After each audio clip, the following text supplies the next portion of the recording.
വാഹനാപകടത്തിൽ മസ്തിഷ്ക മരണം സംഭവിച്ച കൊല്ലം സ്വദേശി ഷിബുവിൻ്റെ ഹൃദയം മറ്റൊരാൾക്ക് പുതുജീവനേകും. ഹൃദയവുമായി തിരുവനന്തപുരം മെഡിക്കൽ കോളേജിൽ നിന്ന് എറണാകുളം ജനറൽ ആശുപത്രിയിലേക്ക് എയർ ആംബുലൻസ് പുറപ്പെടും. വൃക്കകൾ, കരൾ, ഹൃദയം, നേത്രപടലങ്ങൾ, സ്കിൻ എന്നിവയും ദാനം ചെയ്യും. PR പ്രവീണ ഈ വാർത്തയുടെ വിശദാംശങ്ങളുമായി ചേരുന്നുണ്ട്.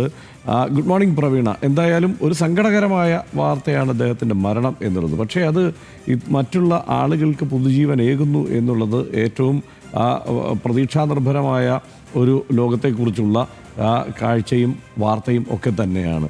എന്താണ് ഇതിൻ്റെ കൂടുതൽ വിവരങ്ങൾ? Very good morning Harshan. ഏറ്റവും സങ്കടകരമായ വാർത്തയും അതുപോലെ തന്നെ പലർക്കും പുതുജീവനേകുന്ന വാർത്തയും കൂടിയാണ് രാവിലെ നമുക്ക് കേൾക്കാൻ കഴിയുന്നത്.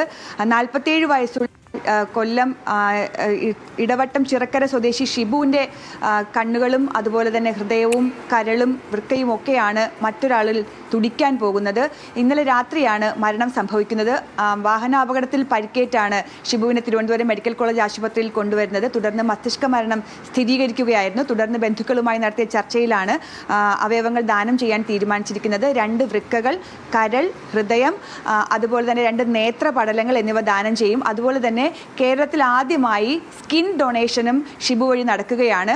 ഈ സ്കിൻ ബാങ്കിൽ സൂക്ഷിക്കും. ആർക്കാണോ അനിവാര്യമായി വരിക അവർക്ക് കൈമാറും. അതുപോലെ തന്നെ ഈ എടുക്കുന്ന, അതായത് മസ്തിഷ്ക മരണം സംഭവിച്ച ഷിബുവിൽ നിന്ന് എടുക്കുന്ന ഹൃദയം കൊണ്ടുപോകുന്നത് സാധാരണഗതിയിൽ നമുക്കറിയാം സ്വകാര്യ ആശുപത്രിയിലേക്കാണെങ്കിൽ ഇത്തവണ ചരിത്രം കുറിക്കുകയാണ്. രാജ്യത്ത് ആദ്യമായി ഒരു സർക്കാർ ജനറൽ ആശുപത്രിയിൽ ഹൃദയ ശസ്ത്രക്രിയ നടക്കുകയാണ്. എറണാകുളം ജനറൽ ആശുപത്രിയിലാണ് ഈ ഹൃദയ മാറ്റിവെക്കൽ ശസ്ത്രക്രിയ നടക്കുന്നത്. അത് സർക്കാരിനും സർക്കാർ മേഖലയ്ക്കും ഒരു അഭിമാന നേട്ടം കൂടിയാണ്. നമുക്കറിയാം ഇതുവരെ സ്വകാര്യ ആശുപത്രികളിൽ മാത്രം നടന്നിരുന്ന അതീവ നൂതനവും സങ്കീർണവുമായ ശസ്ത്രക്രിയയാണ് ഇന്ന് തിരുവനന്തപുരത്ത് നിന്നും കൊണ്ടുപോകുന്ന ഹൃദയം എറണാകുളം ജനറൽ ആശുപത്രിയിൽ എത്തുമ്പോൾ മറ്റൊരു രോഗിയിൽ തുടിക്കാൻ പോകുന്നത്.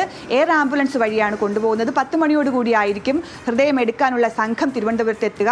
തുടർന്ന് അതിവേഗത്തിൽ നടപടികൾ പൂർത്തിയാക്കി റോഡ് മാർഗം തന്നെ നേവിയുടെ സ്റ്റേഷനിൽ എത്തിച്ച് അവിടെ നിന്നാണ് എയർ ആംബുലൻസിൽ നേരെ എറണാകുളത്തേക്ക് എത്തിക്കുന്നത്. അങ്ങനെ ചരിത്രം കുറിക്കുക കൂടിയാണ്. 2 തരത്തിൽ, ഒന്ന് സ്കിൻ ഡൊണേഷൻ, മറ്റൊന്ന് രാജ്യത്ത് തന്നെ ആദ്യമായി ഒരു സർക്കാർ മേഖലയിലെ ജനറൽ ആശുപത്രിയിൽ ഹൃദയ മാറ്റിവെക്കൽ ശസ്ത്രക്രിയ നടത്തുന്നു. ഇതിനു മുൻപ് ഹൃദയ മാറ്റിവെക്കൽ ശസ്ത്രക്രിയ കേരളത്തിൽ സർക്കാർ മേഖലയിൽ നടന്നിട്ടുള്ളത് കോട്ടയം മെഡിക്കൽ കോളേജ് ആശുപത്രിയിലാണ്.